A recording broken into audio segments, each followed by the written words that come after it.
ಅಖಂಡ ಕರ್ನಾಟಕದ ಕುರುಬರ ಎಸ್ಟಿ ಮೀಸಲಾತಿಯ ಬೇಡಿಕೆ ಹಾಗೂ ಬೀದರ್, ಕಲಬುರಗಿ, ಯಾದಗಿರಿ ಜಿಲ್ಲೆಯಲ್ಲಿರುವಂಥ ಗೋಂಡ ಪದಗಳಿಗೆ ಪರ್ಯಾಯವಾಗಿರುವಂಥ ಕುರುಬ ಸಮುದಾಯದ ಎಸ್ಟಿ ಮೀಸಲಾತಿ ವಿಚಾರ ಯಾವ ಹಂತಕ್ಕೆ ಬಂದು ತಲುಪಿದೆ ಅನ್ನೋದ್ರ ಬಗ್ಗೆ ಇಂದು ಬೆಳಗ್ಗೆ ನಾನು ಒಂದು ವಿಡಿಯೋ ಹಾಕಿದ್ದೆ.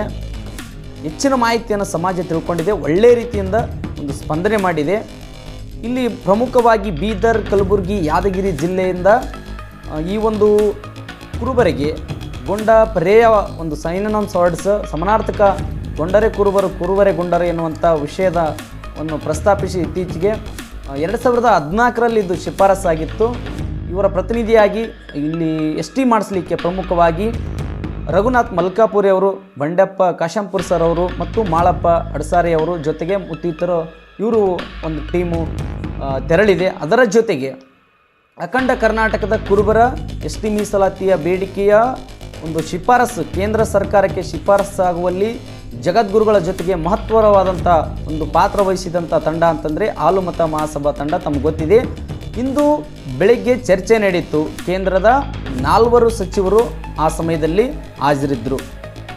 ಪ್ರಮುಖವಾಗಿ ಇಲ್ಲಿ ಹಾಲುಮತ ಮಹಾಸಭಾ ಟೀಮ್ ಮತ್ತು ಜೊತೆಗೆ ಬಂಡೆಪ್ಪ ಕಾಶಂಪುರ ಸರ್, ರಘುನಾಥ್ ಮುಲ್ಕೆಪುರಿ ಅವರು, ಮಾಳಪ್ಪ ಅಡಸಾರಿ ಅವರು ಜೊತೆಗೆ ಹಾಲುಮತ ಮಹಾಸಭಾ ಟೀಮ್ನಲ್ಲಿರುವಂಥ ಪುರುಷೋತ್ತಮ್ ಮರಿಗೌಡ ಅವರು, ಕೋಲಾರದ ವೆಂಕಟೇಶ್ ಅವರು ಹಾಗೂ KM ಮೈತ್ರಿ ಅವರು ಮತ್ತಿತರರು ಈ ಸಮಯದಲ್ಲಿ ಭಾಗಿಯಾಗಿದ್ದರು. ಜೊತೆಗೆ ಮುನಿರಾಜು ಅವರು, ಇವರೆಲ್ಲ ಭಾಗಿಯಾಗಿದ್ದರು. ಇಂದು ಬೆಳಿಗ್ಗೆ ಏನೆಲ್ಲ ಚರ್ಚೆ ಆಯಿತು ಅಂತ ಒಂದು ಕ್ಷಣ ನಮಗೆ ಮಾಹಿತಿ ಕೊಟ್ಟರು ರುದ್ರಣ್ಣ ಗುಗುಳಿ ಸರ್, ಹಾಲುಮತ ಮಹಾಸಭಾದ ರಾಜ್ಯಾಧ್ಯಕ್ಷರು. ಇಲ್ಲಿ ಪ್ರಮುಖವಾಗಿ 4 ಜನ ಸಚಿವರು ಭಾಗಿಯಾಗಿದ್ದರು. ಕಾನೂನು ಸಚಿವರಾಗಿರ್ತಕ್ಕಂಥ ಅರ್ಜುನ್ ರಾಮ್ ಮೇಘವಾಲ, ಜೊತೆಗೆ ಪ್ರಹ್ಲಾದ್ ಜೋಶಿ ಅವರು, ನಮ್ಮ ಕರ್ನಾಟಕದ ಪ್ರಹ್ಲಾದ್ ಜೋಶಿ ಅವರು, ಜೊತೆಗೆ ಬುಡಕಟ್ಟು ಸಚಿವಾಲಯದ ಬುಡಕಟ್ಟು ಮಿನಿಸ್ಟರ್ ಆಗಿರ್ತಕ್ಕಂಥ ಶ್ರೀ ಅರ್ಜುನ್ ಮುಂಡಾ ಅವರು. ಈ ಒಂದು ಬುಡಕಟ್ಟು ಯಾರಪ್ಪ ಅಂತಂದರೆ ಸಚಿವರು ಇವರು ಜೊತೆಗೆ ನಮ್ಮ ಕರ್ನಾಟಕದವರು ಇನ್ನೋರ್ವ ಸಂಸದರು ಮತ್ತು ಸಚಿವರಾಗಿರ್ತಕ್ಕಂಥ ಬೀದರ್ನ ಸಂಸದರಾಗಿರ್ತಕ್ಕಂಥ ಭಗವಂತ್ ಖೂಬಾ, ಇವರ ಎಲ್ಲರ ಜೊತೆಗೆ ನೇತೃತ್ವದಲ್ಲಿ ಪ್ರಮುಖವಾಗಿ RGIನಲ್ಲಿರುವಂಥ ಅಧಿಕಾರಿಗಳು, ಇವರೆಲ್ಲರ ಸಮ್ಮುಖದಲ್ಲಿ ಇವತ್ತು ಬೆಳಗ್ಗೆ ಸಭೆ ನಡೀತು. ಇಲ್ಲಿ ಪ್ರಮುಖವಾಗಿ 2 ವಿಷಯಗಳ ಬಗ್ಗೆ ಪ್ರಸ್ತಾಪಿಸಲಾಯಿತು. ಮೊದಲನೇದಪ್ಪ ಅಂತಂದರೆ ಅಖಂಡ ಕರ್ನಾಟಕದ ಕುರುಬರಿಗೆ ಎಸ್ ಟಿ ಮೀಸಲಾತಿ ಸಿಗಲಿಕ್ಕೆ ಮಾಡಬೇಕಾದಂಥ ಪರ್ಯಾಯ ಮಾರ್ಗಗಳೇನು, ಜೊತೆಗೆ ಕೊಡಗುನಲ್ಲಿರುವಂಥ ಕುರುಬ ಪದಕ್ಕೆ ಬ್ರಾಕೆಟ್ ಏನಿದೆಯಲ್ಲ ಅದು ರಿಮೂವ್ ಮಾಡೋದ್ರ ಬಗ್ಗೆ, ಹಾಗೂ ಬೀದರ್, ಕಲಬುರಗಿ, ಯಾದಗಿರಿ ಜಿಲ್ಲೆಗಳಲ್ಲಿರುವಂಥ ಕುರುಬರಿಗೆ ಎಸ್ ಟಿ ಮೀಸಲಾತಿ ಏನಾಗಿದೆ ಅದರ ಒಂದು ಹಿನ್ನೆಲೆ ಚರ್ಚೆ ಮತ್ತು ದಾಖಲೆಗಳು, ಇದು ಮುಂದಿನ ಕ್ರಮಗಳೇನು ಅನ್ನೋದ್ರ ಬಗ್ಗೆ ಇಂದು ಪ್ರಮುಖವಾಗಿ ಚರ್ಚೆ ನಡೆದಿದೆ. ಇನ್ನು ಮುಂದುವರೆದು ನಾಳೆ ಕೂಡ ಮೀಟಿಂಗ್ ಇದೆ, ನಾಳೆ ಕೂಡ ಚರ್ಚೆ ನಡೆಯುತ್ತೆ. ಪ್ರಮುಖವಾಗಿ ನಾಳೆ ಕೂಡ ಈ ವಿಷಯದ ಬಗ್ಗೆ ಹೆಚ್ಚಿನ ಮಾಹಿತಿ ಕಲೆ ಆಗ್ತಾ ಇದ್ದಾರೆ RGIನ ಅಧಿಕಾರಿಗಳ ಜೊತೆ. ಮತ್ತು ಯಾವ ಒಂದು ದಾಖಲಾತಿಗಳು ನಮ್ಮ ಈ ಒಂದು ಎಸ್ ಟಿ ಆಗಲಿಕ್ಕೆ ಕಡಿಮೆ ಬಿದ್ದಿದ್ದಾವೆ ಅವನ್ನು ಒದಗಿಸೋದ್ರ ಬಗ್ಗೆ ಆಗಿರ್ಬೋದು, ಮುಂತಿತರ ವಿಷಯಗಳ ಬಗ್ಗೆ ನಾಳೆಯೂ ಕೂಡ ಮೀಟಿಂಗ್ ನಡೀತದಂತ ಹಾಲುಮತ ಮಹಾಸಭಾದ ರಾಜ್ಯಾಧ್ಯಕ್ಷರಾಗಿರ್ತಕ್ಕಂಥ ರುದ್ರಣ್ಣ ಗುಳುಗುಳಿ ಸರ್ ಅವರು ಮಾಹಿತಿ ಕೊಟ್ಟರು. ಜೊತೆಗೆ ಅಲ್ಲಿ ಭಾಗಿಯಾಗಿರ್ತಕ್ಕಂಥ ಎಲ್ಲ ಅಧಿಕಾರಿಗಳ ಬಗ್ಗೆ ಕೂಡ ಹೇಳಿದರು. ಇದೆಲ್ಲ ಮಾಹಿತಿಯನ್ನು ತಮ್ಗೆ ಯಾಕೆ ಹೇಳ್ತಾ ಇದ್ದೀನಿ ಅಂತಂದರೆ ಈಗಾಗಲೇ 2013-14ರಿಂದ ಮತ್ತು ಮುಂಚೆಯೂ ಸಾಕಷ್ಟು ಜನ ಹೋರಾಟ ಮಾಡ್ಕೊತ ಬಂದಿದ್ದಾರೆ.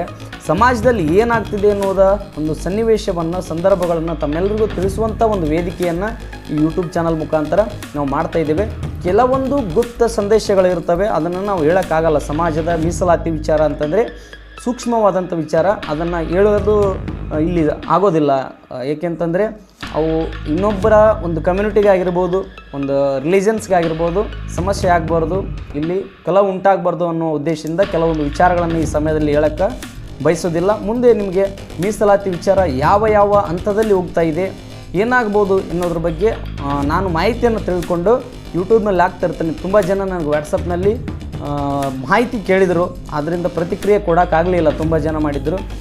ಈಗಾಗಲೇ ನಮ್ಗೆ ಗೊತ್ತಿರೋ ಮಾಹಿತಿ ಕೊಟ್ಟ ತಕ್ಷಣವೇ ನಾನು ಯೂಟ್ಯೂಬ್ನಲ್ಲಿ ಹಾಕ್ತೇನೆ, ಅಪ್ಲೋಡ್ ಮಾಡ್ತೇನೆ. ಅದನ್ನು ನೀವು ತಿಳ್ಕೊಂಡು ನಮ್ಮ ಸಮಾಜದ ಎಲ್ಲರಿಗೂ ತಿಳಿಸುವಂಥ ಕೆಲಸ ನಾವು ಮಾಡೋಣ. ಇದು ನನ್ನ ಒಬ್ಬನೇ ಚಾನಲ್ ಅಲ್ಲ, ಪ್ರತಿಯೊಬ್ಬ ಅಖಂಡ ಕರ್ನಾಟಕದ ಕುರುಬ ಸಮುದಾಯದ ಚಾನಲ್ ಅಂತ ತಿಳ್ಕೊಂಡು ನೀವೆಲ್ಲ ಕೂಡ ಈ ಒಂದು ಚಾನಲ್ಗೆ ನೀವು ಸಪೋರ್ಟ್ ಮಾಡಿರಿ ದಯವಿಟ್ಟು. ಮತ್ತು ಈ ಜೊತೆಗೆ ಇನ್ನು ಈ ಒಂದು ಕರ್ನಾಟಕದ ಕುರುಬದ ಸಮುದಾಯಕ್ಕೆ ಸಿಗಬೇಕಾದಂಥ ಎಸ್ ಟಿ ಮೀಸಲಾತಿ ವಿಷಯವು ಈಗಾಗಲೇ ಲೋಕಸಭಾ ಚುನಾವಣೆ ಹತ್ರ ಬರ್ತಾಯಿದೆ. ಅದರೊಳಗಡೆ ಸಿಕ್ಕರೆ ತುಂಬ ಸಂತೋಷ ಪಡ್ತೇವೆ ನಾವೆಲ್ಲ. ಆದ್ದರಿಂದ ಮತ್ತೊಮ್ಮೆ ಹೇಳ್ತಾ ಇದ್ದೇನೆ, ಈ ಒಂದು ಎಸ್ ಟಿ ಮೀಸಲಾತಿಯ ಬಗ್ಗೆ ಹೋರಾಟ ಮಾಡುತ್ತಾ ಜೊತೆಗೆ ಕೇಂದ್ರ ಸರ್ಕಾರಕ್ಕೆ ಶಿಫಾರಸು ಮಾಡಿ ಅಲ್ಲಿ ಎಸ್ ಟಿ ಮೀಸಲಾತಿ ಸಿಗುವಲ್ಲಿ ಪ್ರಮುಖ ಪಾತ್ರ ವಹಿಸ್ತಿರುವಂಥ ಈ ಸಮಯದಲ್ಲಿ ಎಲ್ಲ ನಮ್ಮ ಸಮುದಾಯದ ಹೋರಾಟಗಾರರಿಗೆ, ಸಂಘಟನೆಗಳಿಗೆ ನಾವೆಲ್ಲರೂ ಕೂಡ ಈ ಸಮಯದಲ್ಲಿ ಹೃತ್ಪೂರ್ವಕ ಧನ್ಯವಾದಗಳನ್ನು ಹೇಳೋಣ. ನಮಗೆ ಯಾವ ವ್ಯಕ್ತಿ ಮುಖ್ಯ ಅಲ್ಲ, ನಮಗೆ ಯಾವ ಪಕ್ಷ ಮುಖ್ಯವಲ್ಲ. ನಮ್ಮ ಕುರುಬ ಸಮುದಾಯಕ್ಕೆ ಮೀಸಲಾತಿ ಕೊಡಿಸುವವರು ಯಾರಿದ್ದಾರೋ ಅವ್ರ ಪರ ನಾವಿದ್ದೇವೆ. ಸ್ಪಷ್ಟ ಮಾಡ್ಕೊಳ್ಳೋಣ. ಏಕೆಂತಂದರೆ ನಮ್ಮ ಸಮುದಾಯ ಅಂತಂದರೆ ಒಂದು ಪಕ್ಷಕ್ಕೆ ಸೀಮಿತ ಆಗೋದು ಬೇಡ. ಸಮುದಾಯದಿಂದ ವ್ಯಕ್ತಿಯಿಂದ ಸಮುದಾಯ ಅಲ್ಲ. ಆದ್ದರಿಂದ ಯಾವಾಗ ನಾವು ಸಮುದಾಯದಿಂದ ವ್ಯಕ್ತಿ ಅಂತ ತಿಳ್ಕೊಳ್ತೀವೋ ಆವತ್ತು ನಮ್ಮ ಸಮುದಾಯ ಬೆಳವಣಿಗೆ ಆಗುತ್ತೆ. ಪಕ್ಷಾತೀತವಾಗಿ ಮೀಸಲಾತಿ ಪರ ಇರುವಂಥ ವ್ಯಕ್ತಿಗಳ ಜೊತೆಗೆ ಕೈ ಜೋಡಿಸೋಣ. ಕೆಲವು ವ್ಯಕ್ತಿಗಳು ತುಂಬ ಜನ ನೋಡ್ತಾ ಇದ್ದೇನೆ, ವಾಟ್ಸಪ್ಪು ಇದರಲ್ಲಿ ಕಾಲೆಳೆಯುವಂಥ ಕೆಲಸ ಮಾಡ್ತಿರ್ತಾರೆ. ದಯವಿಟ್ಟು ಆ ಥರ ಮಾಡೋದು ಬೇಡ. ಆ ಥರ ಮಾಡ್ತಾಯಿದ್ರೆ ನೀವು ಕೂಡ ಅವ್ರಿಗೆ ತಿಳಿಸಿ ಹೇಳಿ. ಈ ಮೀಸಲಾತಿ ಪರವಾಗಿ ಕೆಲಸ ಮಾಡುತ್ತಾ ಈ ಒಂದು ಸಮಾಜ ಸೇವೆಯಲ್ಲಿ ತೊಡಗಿರುವಂಥ ವ್ಯಕ್ತಿಗಳಿಗೆ ನಾವೆಲ್ಲ ಪ್ರೋತ್ಸಾಹ ಮಾಡೋಣ. ಸಾಧ್ಯವಾದ ಪ್ರೋತ್ಸಾಹ ಮಾಡಿ. ದಯವಿಟ್ಟು ಪ್ರೋತ್ಸಾಹ ಮಾಡೋಕ್ಕಾಗಲಿಲ್ಲ ಅಂದರೆ ಸುಮ್ಮನೆ ಇದ್ದುಬಿಡಿ. ಯಾರು ಕೂಡ ಕಾಲೆಳೆಯುವಂಥ ಕೆಲಸ ಮಾಡಬೇಡಿ. ಏಕೆಂತಂದರೆ ನಮ್ಮ ಸಮುದಾಯ ಯಾವ ಹಂತದಲ್ಲಿದೆ ಅಂತ ನಿಮ್ಗೆ ಗೊತ್ತಿದೆ. ಎಷ್ಟು ಜನ ಶಾಸಕರಿದ್ದಾರೆ, ಎಷ್ಟು ಜನ ಶಾಸಕರಾಗಬೇಕಿತ್ತು, ಎಷ್ಟು ಜನ MP ಯಾರೂ ಇಲ್ಲ, ಆಗಬೇಕಾಗಿತ್ತು. ಎಷ್ಟು ಜನ KS ಆಫೀಸರ್ಗಳಿದ್ದಾರೆ, DYSP ಆಫೀಸರ್ಗಳು ಎಷ್ಟು ಜನ ಆಗಿದ್ದಾರೆ, IAS IPS ಎಷ್ಟು ಜನ ಇದ್ದಾವೆ. ಇದನ್ನೆಲ್ಲನೂ ನಾವು ಒಂದು ಕ್ಷಣ ಮನನ ಮಾಡ್ಕೊಳ್ಬೇಕಾಗಿದೆ. ಸಂಘಟನೆಗಳಿದ್ದಾವೆ, ಸಾಕಷ್ಟು ಸಂಘಟನೆಗಳು ನಮ್ಮ ಸಮುದಾಯದ ಹೆಸರಲ್ಲಿ. ಒಂದು ಸಂಘಟನೆಗಳು ಕೂಡ ಈ ಸಮಯದಲ್ಲಿ ಮೀಸಲಾತಿ ಪರವಾಗಿ ಇರುವಂಥ ವ್ಯಕ್ತಿಗಳಿಗೆ ದಯವಿಟ್ಟು ನೀವು ಸಂಘಟನೆಗಳು ಸಪೋರ್ಟ್ ಮಾಡಿ. ಆದ್ದರಿಂದ ನೀವು ಸಪೋರ್ಟ್ ಮಾಡಲ್ಲ, ನಾವು ನೇರವಾಗಿ ಕೂಡ ನಾವು ಕೂಡ ಸಹಾಯ ಮಾಡ್ತೀವಿ, ನಾವು ಅವ್ರ ಜೊತೆ ಕೈ ಜೋಡಿಸ್ತೀವಿ ಅನ್ನೋದಾದರೆ ದಯವಿಟ್ಟು ನೀವು ಕೂಡ ಕೈ ಜೋಡಿಸಿ. ಇಲ್ಲ ಕೈ ಜೋಡಿಸೋಕ್ಕಾಗಲಿಲ್ಲ ಅಂದರೆ ದೂರ ನಿಂತ ಸಪೋರ್ಟ್ ಮಾಡಿರಿ ಅಂತ ಈ ಸಮಯದಲ್ಲಿ ನಾನು ಕೇಳ್ಕೊತೇನೆ. ಮತ್ತು ಈ ಒಂದು ಸಮಯದಲ್ಲಿ ಸ್ವಾಮೀಜಿಯವ್ರನ್ನ ಕೂಡ ನಾವು ಸ್ಮರಿಸಬೇಕಾಗಿದೆ. ಏಕೆಂತಂದರೆ ನಮ್ಮ ಸಮುದಾಯದ 4 ಪೀಠದ ಸ್ವಾಮೀಜಿಯವರು ಕೂಡ ಇದರ ಹಿಂದೆ ಬೆನ್ಗಾವಲಾಗಿ ನಿಂತಿದ್ದಾರೆ. ಅವರಿಗೂ ಕೂಡ ಈ ಸಮಯದಲ್ಲಿ ಧನ್ಯವಾದಗಳನ್ನು. ಪ್ರಮುಖವಾಗಿ ಸಿದ್ದರಾಮಾನಂದ ಸ್ವಾಮೀಜಿಯವರಾಗಿರ್ಬೋದು, ಶ್ರೀ ನಿರಂಜನಾನಂದ ಸ್ವಾಮೀಜಿ, ಈಶ್ವರಾನಂದಪುರಿ ಸ್ವಾಮೀಜಿ ಮತ್ತು ಶಿವಾನಂದಪುರಿ ಮಹಾಸ್ವಾಮೀಜಿಯವರು 4 ಸ್ವಾಮೀಜಿಗಳಿಗೂ ಕೂಡ ನಾವು ಈ ಸಮಯದಲ್ಲಿ ಧನ್ಯವಾದಗಳು ಹೇಳೋಣ. ಜೊತೆಗೆ 4 ಸ್ವಾಮೀಜಿಯವರು ಇನ್ನೇನು ಚುನಾವಣೆ ಹತ್ರ ಬರ್ತಿದೆ, ದಯವಿಟ್ಟು 4 ಸ್ವಾಮೀಜಿಯವರಿಗೆ ನಾನು ಕೈ ಮುಗಿದು ಕೇಳಿಸ್ಕೊಳ್ತೇನೆ. ಕರ್ನಾಟಕದ ಕುರುಬ ಸಮುದಾಯದ ಪರವಾಗಿ ಈ ಸಮಯದಲ್ಲಿ ನೀವೆಲ್ಲ ಸ್ವಾಮೀಜಿಯವರೇ, ನೀವು ಈ ಸಮಯದಲ್ಲಿ ಹೆಚ್ಚಿನ ಒಂದು ಸಮಯವನ್ನು ಎಸ್ ಟಿ ಮೀಸಲಾತಿ ಕಡೆಗೆ ಗಮನ ಕೊಟ್ಟು ದಯವಿಟ್ಟು ಅಖಂಡ ಕರ್ನಾಟಕದ ಕುರುಬ ಸಮುದಾಯಕ್ಕೆ ಎಸ್ ಟಿ ಮೀಸಲಾತಿ ದೊರಕಿಸಿಕೊಡುವಲ್ಲಿ ಹಾಲುಮತ ಮಹಾಸಭಾ ಟೀಮ್ ಆಗಿರ್ಬೋದು, ಬಂಡೆಪ್ಪ ಕಾಶಂಪುರ ಸರ್, ರಘುನಾಥ್ ಮಲ್ಕೇಪುರ ಅವರು, ಮಾಳಪ್ಪಣ್ಣವರು, ಈ ಥರ ಸಾಕಷ್ಟು ಜನ ಕೆಲಸ ಮಾಡ್ತಾಯಿದ್ದಾರೆ. ಅವರಿಗೆ ನೀವು ಅವರನ್ನು ಕರೆದುಕೊಂಡು ಹೋಗಿ ಇನ್ನೂ ಹೆಚ್ಚಿನ ಒಂದು ಶಕ್ತಿ ಬರ್ತದೆ, ನಿಮಗೂ ಕೂಡ ಬರುತ್ತೆ, ನಮ್ಮ ಸಮಾಜಕ್ಕೆ ಬರುತ್ತೆ. ನಾವು ಈ ಸಮಯದಲ್ಲಿ ತಾವೆಲ್ಲರೂ ಕೂಡ ಬೆಂಬಲವಾಗಿ ನಿಲ್ಲೋಣ.